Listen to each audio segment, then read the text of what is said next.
அது மக்கள் பிரதிநிதிகளாகிய நாங்களே அந்த வீதியில் பயணிக்க முடியாத ஒரு நிலைமை காணப்பட்ட ஒரு சுதசமான சம்பவம். புலனாய்வு தகவல்களை அவர்கள் பெறுகின்ற போது பிழையான தகவல்களை பெறுவதனால்தான் இன்றைக்கு இந்த பிரச்சனை ஏற்படுது. பலாலி போலீஸ் நிலைய பொறுப்பதிகாரி அவர்கள் எங்களுக்கு ஒரு கடிதத்தை எங்களுடைய செயலாளருக்கு அனுப்பியிருக்கின்றார். நீங்கள் இப்படி ஒரு நாட்டப்பொறுமைகளாக அறைகின்றோம், புலனாய்வு தகவல்கள் கிடைக்கின்றன, நீங்கள் அதனை செய்ய வேண்டாம். அங்கே இருக்கின்ற 8 ஏக்கர் நிலப்பகுதிகளில் 2 ஏக்கர் நிலப்பகுதியை மட்டும் விடுவதோடு அந்த 2 ஏக்கர் நிலப்பகுதியில் கூட ஊடறுத்து அந்த விகாரையோடு தொடர்படாத பக்கத்தில் இருக்கிற இன்னொரு பகுதியையும் விகாராதிபதி பிடிப்பதற்கான ஒரு சேவை பிளானை செய்திருக்கிறார்கள். அங்கே அந்த பகுதியிலே தையடி தெற்கிலே ஒரு சிங்கள மகன் கூட இல்லை, ஒரு சிங்கள குடும்பங்கள் கூட இல்லை. நேவியினுடைய கேம்புக்குள்ளே ஒரு விகாரை இருக்கிறது, இப்பவும் இருக்கிறது. உண்மையில் அதுதான் திசை விகாரை. இவர்கள் வரலாறு தெரியாமல் காங்கிரஸ் சுந்தர விகாரை என தையடியில் ஒரு விகாரை அமைத்து இன்னும் காணிகளை பிடிப்பதற்கான முயற்சிகளை மேற்கொள்கிறார்கள். வணக்கம். சட்டவிரோதமாக நிர்மாணிக்கப்பட்டிருக்கக்கூடிய தையிட்டி விகாரைக்கு எதிராக தொடர்ச்சியாகவே பொதுமக்கள்னாலும் சமூக அமைப்புகள்னாலும் போராட்டங்கள் முன்னெடுக்கப்பட்டு கொண்டிருக்கிறது. இந்த நிலையில் பார்த்தோம் என்று சொல்லி சொன்னால் ஞாயிற்றுக்கிழமை போராட்டம் முன்னெடுக்கப்பட்டிருந்தது வழமை போன்றுதான். இப்படியாக இருக்கிற போது இந்த போராட்டம் பேசுபொருளாக தற்போது மாறி இருக்கிறது. இதன் பின்னணியில் இந்த போராட்டத்திற்கு ஆதரவாகவும் எதிரானதுமான விமர்சனங்கள் கூட எழுப்பப்பட்டு கொண்டிருக்கிறது. உண்மையில் இந்த தையிட்டி விகாரை விடயத்தில் என்ன நடக்கிறது, இதனுடைய பின்னணி என்ன என்பது தொடர்பாக பல விடயங்கள் பேச இருக்கின்றோம். அந்த வகையில் வெளிவடக்கு பிரதேச சபையினுடைய தவிசாளர் சுகீர்தன் அவர்கள் இந்த விடயம் தொடர்பாக பேசுவதற்கு எங்களுடன் இணைந்திருக்கின்றார். வணக்கம். வணக்கம். இந்த புதிய அரசாங்கத்தினூடாக சட்டம் அனைவருக்கும் சமமானது என்ற ரீதியில் ஜனாதிபதியாகட்டும் இல்லாட்டி அவர்கள் சார்ந்த இந்த அரசாங்கத்தில் அங்கம் வகிக்கக்கூடியவர்களாகட்டும் சொல்கின்றார்கள். ஆனால் திருகோணமலை சட்டவிரோத விகாரை அண்மையில் அந்த ஒரு பிரச்சனையும் சர்ச்சையாக இருந்தது. அதில் பௌத்த மத தலைவர்கள் செயற்பட்டு கொண்ட விதத்திற்கும் அப்போது போலீசார் நடந்து கொண்ட விதத்திற்கும் தற்போது இந்த தையிட்டி விகாரையில் போராட்டங்கள் முன்னெடுக்கின்ற போது அவர்கள் முன்னெடுக்கின்ற விடயத்திற்கும் நிறைய வேறுபாடுகள் இருக்கிறது. ஆனால் அந்த போராட்டம் அந்த பிரச்சனை நடைபெற்று கொண்டிருக்கிற போதே போலீசார் கூறியிருக்கிறார்கள், எங்களுடைய கடமைகளை தான் நாங்கள் செய்கிறோம்னு சொல்லி. இப்படியாக இருக்கிற போது இந்த பாகுபாடு நிலை, இந்த போலீசாரினுடைய இவ்வாறான செயற்பாடுகள் பற்றி நீங்கள் என்ன நினைக்கின்றீர்கள்? திருகோணமலை மாவட்டத்தினுடைய நிலைமை வேறு, யாழ்ப்பாணத்தினுடைய நிலைமை வேறு. யாழ்ப்பாணம் முற்று முழுதாக தமிழர்களால் 99% தமிழ் மக்கள் வாழ்கின்ற பிரதேசமாக இருக்கின்ற பிரதேசத்தில் இவ்வாறான ஒரு சட்டவிரோதமான விகாரை அமைக்கப்பட்டது ஏற்றுக்கொள்ள முடியாது. விட தனியாருடைய காணி, அங்கு அது திருவோணமலையில் அமைக்கப்பட்ட காணி ஒரு கரையோர பாதுகாப்பு திணைக்களத்துக்கு உரிய காணியாக இருந்தாலும் இங்கு யாழ்ப்பாணத்தில் முற்று முழுதாக தனியாருக்கு சொந்தமான காணி. குறிப்பாக இந்த நிலம் சம்பந்தமான ஒரு தெளிவின்மை காணப்படுகின்ற கனவே இருக்குது. 2013ஆம் ஆண்டு மே மாதம் 28ஆம் தேதி வலிகாமம் வடக்கிலே 24 கிராம சேவையாளர் பிரிவுகளை உள்ளடக்கி 6376 ஏக்கர் நிலப்பகுதியை உயர் பாதுகாப்பு வலயம் என வர்த்தமானி பிரசுரம் செய்யப்பட்டிருக்கின்றது. இன்று வரை அந்த பிரசுரம் இருக்கின்றது. அந்த பிரசுரத்துக்கு எதிராக வர்த்தமானிக்கு எதிராக 2276 பேர் கொண்டு குணமால் சிங்கம் அவர்களை வரைந்த குணமால் சிங்கம் அவர்களை தலைமையாக கொண்ட வழக்கு உயர்நீதிமன்ற வழக்கு தாக்கல் செய்யப்பட்டு இன்று வழக்குகள் நடைபெற்று வருகின்ற நேரத்தில் கிட்டத்தட்ட 2013ஆம் ஆண்டு 6376 ஏக்கரில் கிட்டத்தட்ட 3300 ஏக்கருக்கு மேற்பட்ட நிலங்கள் விடுவிக்கப்பட்டிருக்கின்றன. விடுவிக்கப்பட்டாலும் அந்த வர்த்தமானியானது இன்னும் மீளப்பெறப்படவில்லை. இப்பொழுதும் இந்த விடுவிக்கப்பட்ட பிரதேசங்களும் உயர் பாதுகாப்பு வலயத்துக்குரிய காணிகளாகவே வர்த்தமானி பிரசுரம் இருக்கின்றது. இந்த நிலைமையில் தான் இந்த உயர் பாதுகாப்பு வலயத்துக்குள்ளே இருந்த A250 தையிட்டி தெற்கிலே 8 ஏக்கர் நிலப்பகுதி இன்னும் விடுவிக்கப்படாமல் இருக்கின்றது. அந்த விடுவிக்கப்படாத 8 ஏக்கர் நிலப்பகுதிகளிலே இராணுவத்தை சூழமாக வைத்துக்கொண்டு இந்த விகாரை அமைக்கப்பட்டது. முதலிலே விகாரைக்கான அடிக்கல் நாட்டப்பட்டது. இந்த விகாரை முதல் இருந்த சொந்த காணிகள் 20 வரப்பு காணி, தையிட்டி விகாரைக்குரிய பழைய விகாரைக்குரிய காணி இருக்குது 20 வரப்பு. அந்த காணி நயனாதிவு நாக விகாராதிபதிக்கும் களத்துறை விகாராதிபதிக்கும் தான் உரியதாக இருந்தது. அந்த காணியிலே முன்னர் இருந்த ஆளுநர் மறைந்த ரெஜினோல்ட் கூரே அவர்கள் அடிக்கல் நாட்டியிருந்தார். அதற்கு எதிர்ப்பு தெரிவித்த நயனாதி விகாராதிபதி அதனைத் தொடர்ந்து அந்த அடிக்கல் நாட்டப்பட்ட இடத்திலே கட்டிடம் கட்டுவது நிறுத்தப்பட்டது. பின்னர் 2019ஆம் ஆண்டு கோத்தபாய ராஜபக்சவின் ஆட்சியை தொடர்ந்து 2020களின் இறுதியில் 21ஆம் ஆண்டுகளில் இந்த கட்டிடம் கட்டுவதற்கான முஸ்தீப்புகள் நடைபெற்ற நேரத்தில் கொரோனா காலத்தில் அந்த பகுதியில் மக்கள் செல்ல முடியாத இராணுவ உயர் வேலி மதில்களாக தகரங்களால் அழைக்கப்பட்ட பிரதேசத்தில் இவ்வாறான கட்டணம் ஒன்று அமைக்கப்படுவதாக 2028 எங்களுடைய மாவட்ட பிரதேச ஒருங்கிணைப்பு குழு கூட்டத்திலும் எங்களுடைய வலிகாமம் வடக்கு பிரதேசத்தில் அந்த காலத்தில் நான் தான் தவிசாளராக இருந்த காரணத்தினால் ஜனாதிபதி பிரதமர் அவர்களுக்கு இந்த தனியார் காணியிலே சட்டவிரோதமாக கட்டிடம் அமைக்கப்படுகிறது, விகாரை அமைக்கப்படுகிறது என்று நாங்கள் கடிதங்களை தீர்மானங்களை எடுத்து அனுப்பிய போது அது புத்தசாசன அமைச்சிற்கு அனுப்பப்பட்டிருந்த போதும் அதுக்குரிய பதில்கள் வழங்கப்படவில்லை.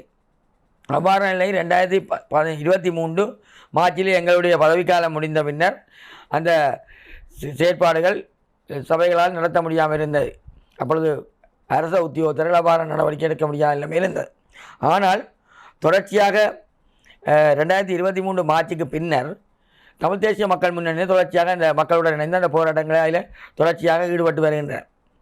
இவ்வாறான நிலைமையில் மீண்டும் 2025 ஜூன் 18 மீண்டும் நாங்கள் சபைகளை மீண்டும் புறப்படுத்த பின்னர் இந்த சட்டவிரோத விகாரை தொடர்பான சர்ச்சைகளை முற்றுப்புள்ளி வைப்பதற்காக பல முயற்சிகளை மேற்கொண்டிருந்த நேரத்தில் 2025 ஜூலை 2 அமைச்சரவை தீர்மானம் ஒன்று எடுக்கப்பட்டிருந்தது.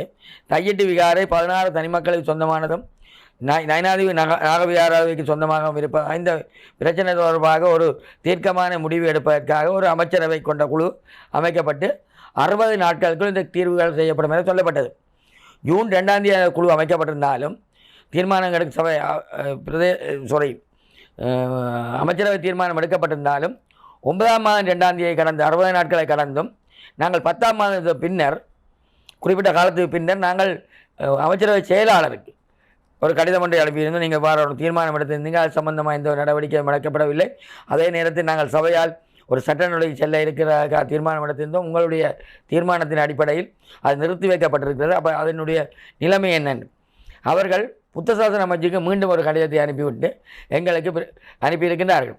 இவ்வாறான நிலையில்தான் அந்த விகாரை சட்டவிரோதமான விகாரை என மும்மொழிகளில் பெயர் பலகை இடப்பட வேண்டும் என எங்களுடைய பிரதேச சபையின் கௌரவ உறுப்பினர் சாருஜன் அவர்கள் அந்த தீர்மானத்தை முன்மொழிந்து இருந்தார்.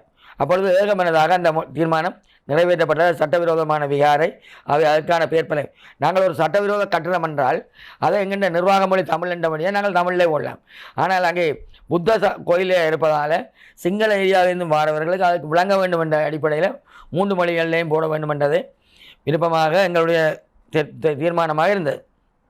அதே நேரத்தில் இந்த சட்டவிரோத விகாரையினுடைய விகாராதிபதிக்கு நேற்று 21ஆம் தேதி ஒரு வட இலங்கையினுடைய விகாராதிபதியினுடைய உயர் பதவி ஒன்று வழங்குவதற்காக இந்த காங்கேய சுந்தர விகாராதிபதி விகாரை என்று சொல்லப்பட்ட நிலைமையில் அதற்கு எதிராகவும் இவ்வாறான ஒரு சட்டவிரோத கட்டடத்தில் விகாராதிபதி இருக்கின்ற விகாராதிபதிக்கு ஒரு பதவியை வழங்குவதற்கு எதிராகவும் வலிகாமம் வடக்கு பிரதேச சபையினர் ஆகிய நாங்கள் எங்களுடைய சபையிலே ஒரு ஏகமனதான ஒரு தீர்மானத்தை எடுத்திருந்தோம். அதுக்கு ஒரு கண்டனமான ஒரு மனத்தியால் ஒரு அடையாள ஆர்ப்பாட்டத்தை செய்வதாகவும் அந்த அடிப்படையில் தான் நேற்று வலிகாமம் வடக்கு பிரதேச சபையின் சகல உறுப்பினர்களும் ஒன்றிணைந்து இந்த போராட்டத்தை ஏற்படுத்தியிருந்தாலும் அந்த போராட்டத்தில் தேசிய மக்கள் சக்தி சார்ந்த ஏனைய சகல கட்சி உறுப்பினர்களும் அந்த காணி விடுவிப்புக்காக இருந்தார்கள். குறிப்பாக அதிலே நேற்றைய நிகழ்விலே 5 பேர் கைது செய்யப்பட்டிருந்தார்கள்.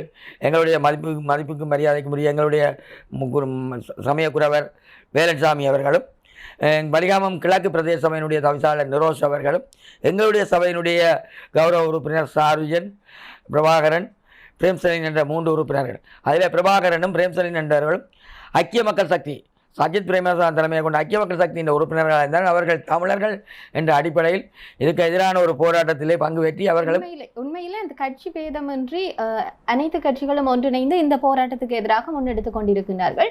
இப்படியாக இருக்கிற போது கைது செய்யப்படுகின்ற வேளையில பாராளுமன்ற உறுப்பினர் ஸ்ரீதரன் அவர்களிடம் அந்த போலீஸ் கூறியிருக்கிறார்கள், குறிப்பாக இந்த போராட்டத்தை விட்டு விடுவீர்கள் என்று சொல்லி சொன்னா நாங்கள் இந்த கைதை முன்னெடுக்காமல் இருப்போம் என்று சொல்லி சொன்னதான்று ஒரு கதை கூட இல்லை அது தவறான கதை.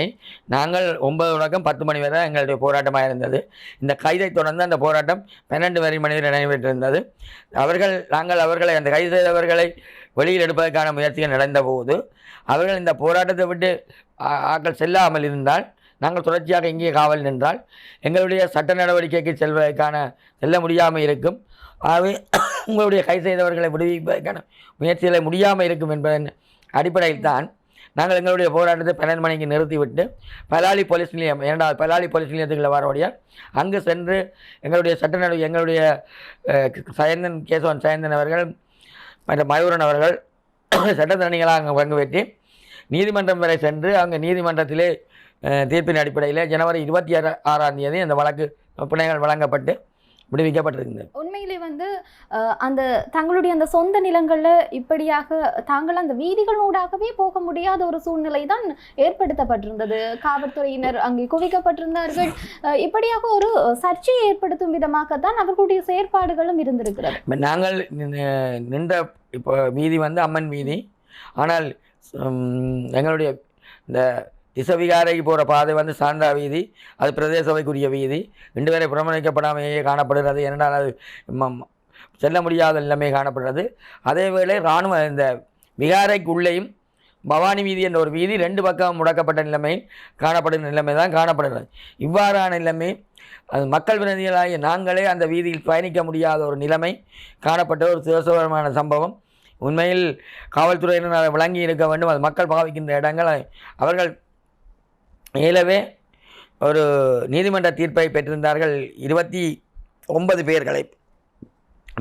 பேர்களை கொண்டு என்னுடைய பேர் உட்பட 29 பேருடைய பெயர்களை உட்படுத்தி இந்த நடவடிக்கைகள் ஈடுபடுவதற்கு எதிராக நீதிமன்ற தடை ஒன்றை பெற்றிருந்தார்கள். உண்மையில் அவர்கள் பெற்றிருந்தவர்கள் கனவே நாட்டிலே இல்லாதவர்கள் பெயர்களை கூட பயன்படுத்தி இருந்தார்கள். அதான் அந்த புலனாய்வு தகவல்களை அவர்கள் பெறுகின்ற போது பிழையான தகவல்களை பெறுவதனால்தான் இன்றைக்கு இந்த பிரச்சனை ஏற்படுது. அதே நேரத்தில் நாங்கள் இந்த விகாரை சட்டவிரோத விகாரை என்ற பெயர் பலகை தீர்மானம் எடுத்த பின்னர் பலாலி போலீஸ் நிலைய பொறுப்பதிகாரி அவர்கள் எங்களுக்கு ஒரு கடிதத்தை எங்களுடைய செயலாளருக்கு அனுப்பியிருக்கின்றார். நீங்கள் இப்படி ஒரு நாட்டப்பூர்வங்களாக அறைகின்றோம், புலனாய்வு தகவல்கள் கிடைக்கின்றன, நீங்கள் அதனை செய்ய வேண்டாம். சட்ட ரீதியாக ஒரு கட்டிடம் உண்டு, சட்டவிரோத கட்டிடம் என்றால் அது சட்டவிரோத கட்டிடம் என தவிசாளரால் அறிவிக்கப்படுறதே அது சட்ட ரீதியான விடயம். அதை கூட அவர்கள் விளங்க முடியாமல் ஏற்றுக்கொள்ள முடியாத சிங்கள ஏகாதிபத்தியம். அதாவது இந்த தேசிய மக்கள் சக்தி அரசாங்கம் முன்னர் வரும்போது சொன்னவை மக்களுடைய காணிகள் மக்களுக்கு வழங்கப்படும் என்று சொன்ன போதும் அதை நம்பித்தான் பெருமளவான மக்கள் இந்த ஒரு மாற்றத்தினூடாக தங்களுடைய காணிகள் விடுவிக்கப்படும் என்ற அடிப்படையில் தான் வாக்களித்திருந்தார்கள். அந்த ஏமாற்றம் அவர்களுடைய ஓராண்டுகள் கடந்த இன்னும் காணிகள் விடுவிக்கப்படவில்லை என்றதான் அவர்களுக்கு ஏமாற்றமாக இருக்கின்றது. குறிப்பாக இந்த தற்போது ஒரு செய்தி என்னன்னு சொல்லி சொன்னால், அந்த காணி அதாவது சட்டவிரோதமாக அமைக்கப்பட்டிருந்த அந்த குறிப்பிட்ட காணிகள் ஏனைய காணிகள் விடுவிக்கப்படும் என்ற ரீதியில் செய்திகளும் வந்து கொண்டிருக்கிறது. அதாவது அந்த விகாரையை தவிர ஏனைய காணிகள் மக்களுடைய காணிகள் விடுவிக்கப்படும் என்று சொல்லி ஒரு நம்பிக்கையான கருத்துக்களை தற்போது வெளிப்படுத்தி கொண்டு வருகிறார்கள். அவ்வாறு நம்பிக்கையான கருத்துக்களை வெளிப்படுத்தினாலும் உண்மை நிலைமை அதல்ல. அவர்கள் அங்கே இருக்கிற 8 ஏக்கர் நிலப்பகுதிகளில் 2 ஏக்கர் நிலப்பகுதியை மட்டும் விடுவதோடு அந்த 2 ஏக்கர் நிலப்பகுதியில் கூட ஊடறுத்து அந்த விகாரையோடு தொடர்படாத பக்கத்தில் இருக்கிற இன்னொரு பகுதியையும் விகாராதிபதி பிடிப்பதற்கான ஒரு சேவை பிளானை செய்திருக்கிறார்கள். உண்மையில் அதை ஏற்றுக்கொள்ள முடியாது. மக்களுடைய காணிகள் மக்களுக்கு வழங்கப்படும் என சொல்லப்பட்டு விகாரையினுடைய தேவைகளுக்காக பல்வேறு காணிகளை பிடித்து கொண்டு நிற்பதுதான் இன்றைக்கு பிரச்சனையாக இருக்கும். அதனால தான் நாங்கள் இந்த விடுகின்ற காணிகளையாவது முன்னுரிமை அடிப்படையில் வெளியில் எடுத்தால்தான் ஏனைய காணிகளையும் பாதுகாக்கக்கூடிய நிலைமை உருவாகும். அதைத்தான் நாங்கள் முயற்சி செய்கின்றோம். தொடர்ச்சியாகவே இந்த போராட்டத்தினுடைய ஆரம்ப கட்டத்தில் இருந்து இன்று வரை குறிப்பிட்ட ஒரு கட்சி தொடர்ச்சியாகவே முன்னெடுத்து கொண்டிருந்தது. அந்த ஒரு விடயங்களை பார்க்கிற போது குறிப்பாக தமிழரிடத்திலேயே சில விமர்சனங்கள் எழுப்பப்பட்டிருந்தது. இது அரசியல் சாயம் பூசுகின்ற ஒரு போராட்டம், இதற்கு ஏன் இப்படி போராட வேண்டும், ஏன் இது முதலே நாங்கள் இதற்காக குரல் கொடுக்கவில்லை என்று சொல்லி இந்த தன்மை அறியாமல் அதான் உண்மையில் என்னென்றால் எங்கள்ட இருக்கின்ற வரலாறுகள் தெரியாதவர்கள் இவ்வாறு காய்ப்பார்கள். இது இந்த விகாரை கட்டத் தொடங்கிய காலங்களில் இருந்தே அதற்கு எதிராக மாவட்ட ஒருங்கிணைப்பு குழு கூட்டங்களிலே மற்றது ஜனாதிபதி பிரதமர் எல்லாருக்குமே பிரதேச சபையால் தீர்மானங்கள் எடுக்கப்பட்டு அறிவிக்கப்பட்டிருந்தன. நாங்கள் ஒரு வரலாற்று படிப்பினைகளை படிக்கணும். ஏனைய இடங்களில் இந்த விகாரைகள் கட்டுறதுக்கு எதிராக போடப்பட்ட வழக்குகளில் என்ன நடந்தது, அந்த விகாரைக்கு அந்த காணிகளை அவர்கள் விகாரைக்கு உரியதாக மாற்றி அங்கே கட்டிடங்களை கட்டுறதான் இன்றைக்கு நீதிமன்றங்களே பிழையான முறையில் வழிநடத்துகிற செயற்பாடு தான் காணப்படுது. இந்த நிலைமையில் தான் இந்த காணிகளில் இது 2276 பேர் போட்ட வழக்கில் உயர் பாதுகாப்பில் தங்களுடைய காணிகள் விடுவிக்கப்படும் என்ற வழக்கில் இந்த இவர்களுடைய பெயர்கள் உள்ளடக்கப்பட்டிருக்கு. அவ்வாறான நிலைமையில் இதுக்குள்ளே ஒரு விகாரியை கட்டி அது மீண்டும் ஒரு குழப்பகரமான ஒரு நிலைமை ஏற்படுத்தப்பட்டிருக்கு. உண்மையிலே இந்த போராட்டத்தினுடைய அடுத்த கட்ட வடிவங்கள் எப்படியாக இருக்கணும் என்னன்னு சொல்லி சொன்னா, தொடர்ச்சியாகவே போராடி கொண்டிருக்கின்றோம். ஆனாலும் அதற்கான ஒரு சரியான அங்கீகாரம் என்பது இல்லாட்டி அது முறையாக பேசப்படுவது என்பது குறைவாக இருக்கிறது. உண்மையில் நடவடிக்கை என்னவாக இருக்கிறது? உண்மையில் இந்த புதிய அரசாங்கம் பதவியேற்ற பின்னர் இந்த காணி உரிமையாளர்களை கூப்பிட்டு கொழும்பில் சந்தித்தார்கள். புத்தசாசன அமைச்சர் சுனில் செனவி அவர்கள் சந்தித்து தவறு நடந்து விட்டது, இந்த காணிகளை நாங்கள் உங்களுடைய காணிகளை உங்களை பெற்றுத் தருவதற்கான முயற்சிகளை செய்வோம் என சொல்லியிருந்தார். ஆனால் அவர் தலைமையில் நேற்று அவர்தான் அந்த பதவி பிரமாண வைபவங்களை செய்து வைத்திருந்தார் இந்த பதவிக்கு. ஆனால் நேற்று கூட நடைபெற்ற அந்த சம்பவ வைபவத்தில் தையிட்டு விகாரையினுடைய காணிகளை நாங்கள் விரைவில் முடித்து வைப்போம் என கூறியிருக்கிறேன். அங்கே முடித்து வைப்போம் என கூறியவர்கள் சரியான வெளிப்படைத்தன்மையாக இருக்க வேண்டும். மக்களுடைய 16 வீத காணியை முடிவிக்கிறதுக்கான முயற்சிகளை செய்ய வேண்டும். ஆனால் அதை விட்டுட்டு ஒரு பகுதி நிலங்களை விடுவித்து ஏனைய பகுதிகளை விகாரைக்கு சுயரிக்கிற அங்கே அந்த பகுதியிலே தையிட்டு தெற்கிலே ஒரு சிங்கள மகன் கூட இல்லை, ஒரு சிங்கள குடும்பங்கள் கூட இல்லை. அவ்வாறான நிலையிலே அந்த தேவை. முந்தைய காலங்களில் சிமந்து குடுதாபனம் இருந்த நிலைமை, சிமந்து குடுதாபனம் கூடுதலாக சிங்களவர்கள் வாழ்ந்த நேரத்தில், பேக்கரிகள் கூடுதலாக சிங்களவர்கள் நடத்திய காலத்தில் விகாரைகள் இருந்தன. அது 56களுக்கு முன்னர். பின்னர் அந்த பகுதியிலிருந்து விகாரை இல்லாமல் போய் காங்கேயத்தின் உள்பகுதியிலே நேவியினுடைய கேம்புக்குள்ளே ஒரு விகாரை இருக்கிறது, இப்போவும் இருக்கிறது. உண்மையில் அதுதான் திசை விகாரை. இவர்கள் வரலாறு தெரியாமல் காங்கேய சுந்தர விகாரை என தையிட்டியில் ஒரு விகாரை அமைத்து இன்னும் காணிகளை பிடிப்பதற்கான முயற்சிகளை மேற்கொள்கிறார்கள். இது ஒரு தவறான வரலாறு தெரியாத ஒரு விடயங்களாக இருக்கின்றது. ஒவ்வொருத்தரும் தங்களுக்கான கோயில்களை செய்கின்ற முயற்சிகளை செய்வது ஏற்றுக்கொள்ள முடியாது. மக்களுடைய காணிகள் மக்களுக்கு வழங்கணும் என்று சொன்ன ஜனாதிபதி அவர்கள் அந்த மக்களுடைய காணிகளை விரைவில் வழங்குவதற்கான நடவடிக்கையை எடுக்க வேண்டும். உண்மையிலே இந்த விகாரை அமைக்கப்படுவது பிரச்சனையாக இருக்கிறதா, இல்லாட்டி பொதுமக்களுடைய காணிகள் அது சட்டவிரோதமாக அமைக்கப்பட்ட ஒரு விகாரை தானே அது பிரச்சனையாக இல்லை? மக்களுடைய காணிகளை மக்களுக்கு விட்டுவிட்டால் எந்த வித பிரச்சனை இல்லை. சிங்கள மக்களுக்கோ பௌத்த மதத்துக்கோ எதிரானவர்கள் அல்ல தமிழர்கள். எங்களுடைய அன்றைய தலைவர்களும் சொல்லியிருந்தார்கள், எங்களுடைய மேலவை தலைவர் அவர்களும் சொல்லியிருந்தார், நாங்கள் சிங்கள மக்களுக்கும் பௌத்த மதத்துக்கும் எதிரானவர்கள் அல்ல. எங்களுடைய தனியார் காணியில் கட்டியதான் பிரச்சனை. அவர்களுக்குரிய 20 வரப்பில் கட்டியிருந்தால் இந்த பிரச்சனை வந்திருக்காது. அவர்களுக்குரிய பாணியில் கட்டினால் எந்த விதமான எதிர்ப்புமே இருக்காது. இதுதான் நிலைமை. ஆகவே அந்த மக்களுடைய காணிகளை மக்களுக்கு கையளிக்க வேண்டும். அரசாங்கம் என்ன தேர்தல் விஞ்ஞாபனத்தை சொன்னார்களோ மக்களுடைய காணி மக்களுக்கு கையளிக்கப்படும் என்று, அதே போல் அந்த முழுமையாக அந்த மக்களுடைய காணிகளை கையளிக்க வேண்டும். தொடர்ச்சியாகவே போராடி கொண்டிருக்கிற அதே வேளையில் சில அச்சுறுத்தல்கள் தொடர்ச்சியாகவே வந்து கொண்டிருக்கிறது. குறிப்பாக நீங்கள் சொன்னது போன்று அவர்கள் முன்கூட்டியே காவல்துறையினர் இவ்வாறான தடை உத்தரவுகளை வேண்டுவதும், அதே நேரத்தில் இந்த போராட்டங்கள் நடைபெறுகிற போது அத்துமீறி அவர்களை இழுத்து தள்ளி கைது செய்து வாகனத்தில் ஏற்றுவதும் எவ்வளவு தூரம் இந்த அடக்குமுறைகளுக்கு ஊடாக தொடர்ச்சியாக வைத்துக்கொண்டே இருக்கணும் என்ற ஒரு நிலைப்பாட்டை உருவாக்கி இருக்கு. நேற்று கூட நீங்கள் பார்த்திருப்பீங்கள் என்றால் வேலன்சாமி அவர்கள் ஒரு மத தலைவர் இல்லாமல் அவரை தூக்கி எறிந்து ஏற்றியது ஏற்றுக்கொள்ள முடியாத ஒரு விடயம். நேற்று இரவு அவர் உடல்நிலை சரியில்லாமல் மீண்டும் வைத்தியசாலையில் அனுமதிக்கப்பட்டிருக்கிறார். இவ்வாறான சம்பவங்கள் ஏற்றுக்கொள்ள முடியாது. ஒரு பௌத்த மத துறவிக்கு ஒரு நிலைமையும் தமிழ் ஒரு துறவிக்கு இவ்வாறான ஒரு நிலைமையும் இருப்பது இந்த நாட்டிலே, பல்லின மக்கள் வாழ்கின்ற நாட்டிலே, ஒரு சமஸ்தியை விரும்புகின்ற தமிழ் மக்கள் இருக்கின்ற நிலைமையில் இவ்வாறாக ஒரு சமத்தன்மை இல்லாமல் நடந்து கொண்டிருப்பது என்பது ஏற்றுக்கொள்ள முடியாத நிலைமையாக காணப்படுகிறது. குறிப்பாக பாராளுமன்ற உறுப்பினர்களாக தமிழ் பிரதேசத்தில் இருந்து தற்போது அரசாங்கத்தை பிரதிநிதித்துவப்படுத்தக்கூடிய கட்சி தான் சென்றிருக்கிறது. ஆனாலும் அவர்கள் இந்த போராட்டத்தில் எப்படியாக நடந்து கொள்கின்றார்கள், அவர்களுடைய செயற்பாடு என்ன மக்கள் பிரதிநிதிகளாக? குறிப்பாக அவர்களுக்கு இந்த வரலாறு தெரியாது. இந்த தையிட்டு விகாரையினுடைய காணி பிரச்சனைகள் முழுமையான விவரங்கள் தெரியாத நிலைமையில் அவர்கள் அறிந்து கொள்ளவும் விரும்பவில்லை. அவர்கள் பிழையான முறையில் இவ்வாறான செயற்பாடுகளை செய்து வருகின்றனர். உண்மையிலே நீங்கள் கூறுவது போன்ற இவ்வாறான செயற்பாடுகள் நடைபெற்றுக் கொண்டிருக்கிற வேளையில் தமிழ் மக்களாகி எங்களுக்கு இருக்கக்கூடிய பொறுப்பு என்ன? எதிர்காலத்தில் இந்த பிரச்சனை என்னன்னு சொல்லிச்சுன்னா, நீங்கள் சொல்வது போன்று நீதிமன்றத்தின் ஊடாக சில சட்ட சிக்கல்கள் இருக்கிறது. அவற்றை நாங்கள் நேரடியாக சென்று இப்படி எங்களுக்கான தீர்வு கிடைக்கும் என்பதில் ஒரு ஐயப்பாடு என்பது தொடர்ச்சியாகவே நடந்த வரலாற்று ரீதியான சம்பவங்கள் எங்களுக்கு நினைவூட்டுகிறது. இப்படி இருக்கிற போது நாங்கள் தொடர்ச்சியாகவே இது அறவழி சார்ந்து போராட வேண்டிய தேவை இருக்கிறது. ஆக தமிழ் மக்களுக்கு இருக்கக்கூடிய பொறுப்பு என்ன? அது எப்படி இந்த போராட்டத்தை ஒன்று திரண்டு கொண்டு செல்லலாம்? குறிப்பாக நேற்றைய போராட்டத்தை வலிகாமம் வடக்கு பிரதேச சபையின் கௌரவ உறுப்பினர்கள் ஒன்றிணைந்து தான் நேற்று ஏற்படுத்தியிருந்தார்கள். வழமையில் ஒவ்வொரு பருவ நாட்களிலும் தமிழ் தேசிய மக்கள் முன்னணியினரும் மக்களும் அந்த போராட்டத்திலே பங்கு பெற்றிருந்தார்கள். ஆனால் ஓரளவு மக்கள் தான் அதில் பங்கு பெற்றி கொண்டிருந்தார்கள். நேற்றைய தினம் கூடுதலான ஆட்கள் பங்கு பெற்றக்கூடிய நிலைமை இருந்தது. எதிர்வரும் காலங்களில் நாங்கள் ஒன்றிணைந்து முழுமையாக இந்த காணி விடுவிப்புக்காக தொடர்ச்சியாக ஒரு பெருமளவான போராட்டங்களை செய்வதன் மூலமே, அறவழி போராட்டத்தை செய்வதன் மூலமே அந்த காணிகளை மக்களுக்கு கொடுக்கக்கூடியதாக கட்சிக்கு அப்பால் கட்சிகள் இல்லாமல் ஒன்றிணைந்த தமிழர்களாக நாங்கள் அந்த இடங்களில் போராட்டங்களை மேற்கொண்டு பெற்றுக் கொடுக்க வேண்டிய தேவைப்பாடு இருக்கின்றது. உண்மையிலே இந்த போராட்டம் என்பது தமிழ் மக்கள் சார்ந்த போராட்டத்தை தாண்டியும் ஒரு மனிதாபிமானமற்ற ஒரு விடயங்கள் தான் அரங்கேறி கொண்டிருக்கிறது. குறிப்பாக ஒரு சட்டவிரோதமான அந்த இடத்துல இவ்வாறாக ஒரு தன்னிச்சையற்ற ரீதியில் எவ்வாறு செயற்படுகின்றார்கள் என்ற ஒரு கேள்வி இருக்கிறது தானே. இதற்கு எதிராக தொடர்ச்சியாகவே நாங்கள் போராட வேண்டிய தேவையும் இருக்கு. இறுதியாக உங்களுக்கு ஏதாவது ஒரு பதிவுகளை முன்வைக்க விரும்பினால்? உண்மையில் வலிகாமம் வடக்கிலே இன்னும் 2500க்கும் மேற்பட்ட நிலங்கள் விடுவிக்கப்பட வேண்டியிருக்கின்றன.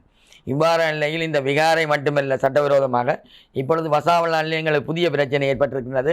காணிகள் விடுவிக்கப்படவில்லை, வீதிகள் விடுவிக்கப்பட்டிருக்கின்றது.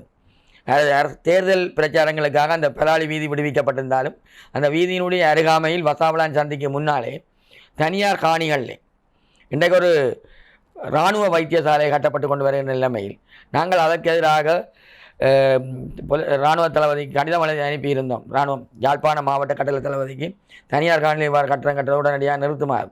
அதே நேரத்தில் அந்த காணி உரிமையாளரும் 2013 மே மாதம் 28 வர்த்தமானிக்கு எதிரான வழக்கில் தன்னுடைய பெயரையும் சேர்த்து அந்த வழக்கிலே ஈடுபட்டது. ஆகவே கடந்த நடைபெற்ற உயர்நீதிமன்ற வழக்கிலே இந்த செயற்பாடுகள் சம்பந்தமாக ஜனாதிபதி சட்டத்தரணி சுமந்திரன் அவர்களால் இந்த கருத்து அங்கே முன்வைக்கப்பட்ட நிலைமை, அது சம்பந்தமான ஆய்வுகள் நடைபெறும் நிலை நிறுத்தப்பட்டிருந்த வேலைகள் இப்பொழுது தொடர்ச்சியாக மீண்டும் தொடங்கியிருக்கிறது. இவ்வாறு மக்களுடைய காணி மக்களுக்கு வழங்கப்படும் என்ற நிலைமையில் மக்களுடைய காணிகளில் அத்துமீறி இராணுவ வைத்தியசாலைகள் கட்டப்பட்டு வருவதும் ஏற்றுக்கொள்ள முடியாத ஒரு நிலைமையை காணப்படுகிறது. ஆகவே நாங்கள் அதற்கு எதிராகவும் திரள வேண்டிய ஒரு நிலைப்பாடு, மக்கள் எல்லாத்துக்கும் எதிராகவே திரண்டு போராட வேண்டிய நிலைப்பாடு. இந்த அரசாங்கத்தை நம்பி வாக்களித்து ஒரு காலமும் இல்லாத வகையில் யாழ்ப்பாணத்திலிருந்து 3 தேசிய மக்கள் கட்சியினுடைய பாராளுமன்ற உறுப்பினர் தெரிவு செய்யப்பட்டிருக்கிறார்கள். ஆனால் எங்களுடைய மக்கள் நம்பிக்கை வீணடிக்கப்பட்டிருக்கிறது. அவர்கள் இந்த அரசு மீண்டும் பாடம் போட்ட வேண்டிய தேவைப்பாடு இந்த மக்களுக்கு எழுந்திருக்கின்றது. உண்மையிலே ஏராளமான விடயங்களை பேசுகிற போது இதில் இன்னும் ஒரு மிக முக்கியமான ஒரு கேள்வி எழுகிறது. என்னன்னு சொல்லி சொன்னால், இப்போ நீங்கள் வலிகாமம் வடக்கினுடைய தவிசாளராக இருக்கின்றீர்கள். உங்களுடைய எல்லைக்குட்பட்ட பகுதியில் இருந்தாலும் மத்திய அரசிடமிருந்து உங்களுக்கான அழுத்தங்கள் பிரயோகிக்கப்படுகிறதா? உங்களுடைய பெயர் நீங்கள் சொல்வது போன்ற அந்த முன்கூட்டியே உங்களுடைய பெயரும் இடம்பெற்றிருக்கிறது இந்த போராட்டத்தில். இந்த போராட்டத்தில் கலந்து கொண்ட நீதிமன்ற கௌரவ நீதிமன்றத்திடம் இருந்து போலீசார் பெற்றிருக்கிறார்கள். என்னையும் அந்த போராட்டத்தில் கலந்து கொள்ளக்கூடாது, அவ்வாறான செயற்பாடுகள். அப்படி இருக்கிற போது எவ்வளவு தூரம் உங்களுடைய அதிகாரங்கள் சில வரன்முறைகளுக்கு உட்பட்டு தான் இருக்கிறது? எப்படியாக அது நாங்கள் அவ்வாறான வரமுறையோடு தான் நான் நேற்றைய போராட்டத்தில் பங்கு பெற்றி இருந்தாலும் இறுதி வரை அந்த எங்களுடைய உறுப்பினர்கள் மற்றவர்களை கைது செய்யப்பட்டவர்களை விடுவிக்கும் வரை முழுமையான முயற்சியில் அவர்கள் விடுவித்து அவர்கள் வீடு அனுப்பும் வரை சகல செயற்பாடுகளும் செய்து இந்த போராட்டத்தை வெற்றிகரமாக முடித்திருந்தோம். உண்மையிலே இந்த போராட்டத்திற்கு அப்பால் எதிர்காலத்திலையும் இந்த ஒரு விடயம் தொடர்பாக தொடர்ச்சியாகவே போராட வேண்டிய ஒரு நிலைப்பாடு இருக்கிறது. இப்படியாக இந்த தையட்டி விகாரி தொடர்பாக பல விடயங்களை நாங்கள் குறிப்பாக குறிப்பிட்ட சில விடயங்கள் சார்ந்த விஷயங்கள் ஏராளமாக பேசியிருக்கின்றோம். அந்த வகையில் இந்த போராட்டத்திற்கு அப்பால் இருக்கக்கூடிய விடயங்கள் தொடர்பாகவும் பல விடயங்களை கூறியிருக்கக்கூடிய வலிவடக்கு பிரதேச சபையினுடைய தவிசாளர் சுகிதன் அவர்களுக்கு எங்களுடைய நன்றிகளை தெரிவித்துக் கொள்கின்றோம். நன்றி.